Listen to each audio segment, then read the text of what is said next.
Devo Brown, welcome to it, my friend. There's a lot of mouse dropping talk during commercial break. I ruined the bright spot. I mean, Canadian Screen Award-winning mouse dropping show is what we're doing. That's what we're talking about. We share here. But you're okay. Everything's all right? I think so, yeah. Okay. Let's talk about entertainment. Let's do that. Let's start with more of the serious stuff here. Drew Barrymore sharing regret over working with Woody Allen. Did you watch that, by the way, the series? I've not watched the series yet, but she's opening up about working with this Hollywood director, of course, Woody Allen. In her past, on her talk show, she sat down with Dylan Farrow, and Farrow appeared on the show to discuss HBO's Allen vs. Farrow. The documentary that you're mentioning right there explores the claims that Farrow made against Allen, that Allen sexually assaulted her, and these all go back to age 7, describing the alleged abuse to mother Mia Farrow as well. Story famously resurfaced in the Me Too era, and the documentary explores how the case played out in the media in the 90s. So that's the documentary aspect of it.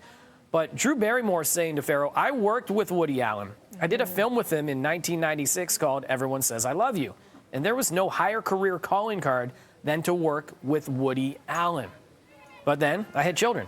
And it changed me because I realized that I was one of the people who basically got gaslit into not looking at a narrative beyond what I was being told. Few stars, have shared the regret of working with Woody, and those who have apologized, refused to work with him again, and or donated their salaries from those projects. So you two have to watch it, and anybody at home. It's one of those things where you're like, okay, we are making progress, because back then, we all remember the headlines. For some reason, it didn't land. It didn't stick. And when you're watching that series, it's undeniable. There is audio tape, phone conversations. Like, you hear, he says what he says.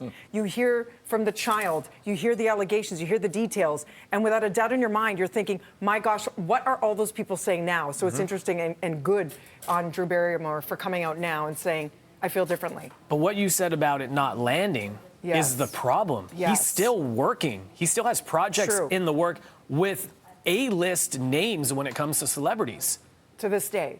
To this, like, there's a couple that are shelved right now, but the people have worked on it. Like, these are big names, and they're still going to do that, knowing this history, which is really odd to me that you would consider doing that. But everybody wants, that next big break, or you're chasing fame or whatever it might be.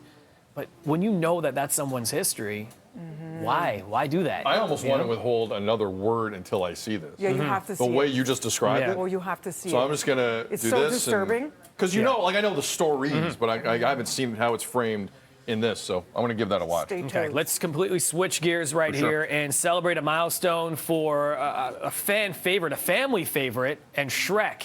Celebrating how many years? 20! Donkey! Okay.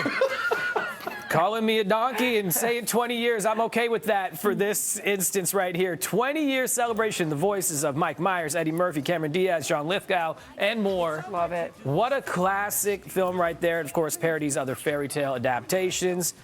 We know that the ogre trying to run his swamp, fairy tale creatures, or Farquaad. It's a whole thing. Lovable. So much fun.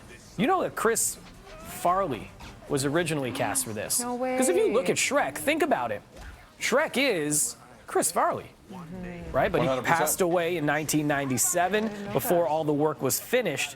Mike Myers stepped in to voice the character, which then went from a Canadian quote-unquote accent to a Scottish accent, which cost him a lot of money to redo some of the animation and everything for that as well. This film won an Oscar for Best Animated Feature, was also nominated for Best Adapted Screenplay, $484 million at the box office. And then you get the sequel, Shrek 2, which I didn't see Shrek 2, I don't think. I never did. But I saw the third, Shrek the Third. There was Shrek Forever After, and then, it's now being selected in 2020 for the National Film Registry as culturally, historically, or aesthetically significant. I think it deserves that. I love Shrek so much, I was Shrek for Halloween once on this show. Yeah. It was one heck of a time You breathing were a good Shrek. It was. You were very good Shrek. It was a lot of material. You take Halloween seriously around here. I mean, you got the height for it. You got the height and the feet for it. I'm just saying. I was going to say, here we go. You would say it yourself. I'm just going to mention this. There's no photos of this ceremony because it was private and done at her house. Ariana Grande getting married over the weekend to Dalton Gomez. They found love during a pandemic. So pandemic love, it accelerates things. They started dating back in February 2020. They said they wanted a very small, intimate affair. They got engaged December 2020 as well. And less than 20 people at her home in California. photos eventually surfacing probably later this week. There you go. Congrats. Congrats. All Love right. that. Pour one out for Pete Davidson. That was a tough one for Pete. He's doing okay. Was it though?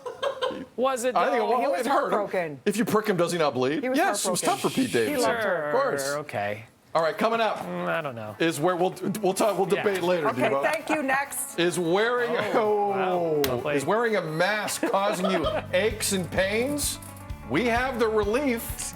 Next. You want to watch this? Dr. Liza. She's wearing the BT colors. Let's go. Yeah.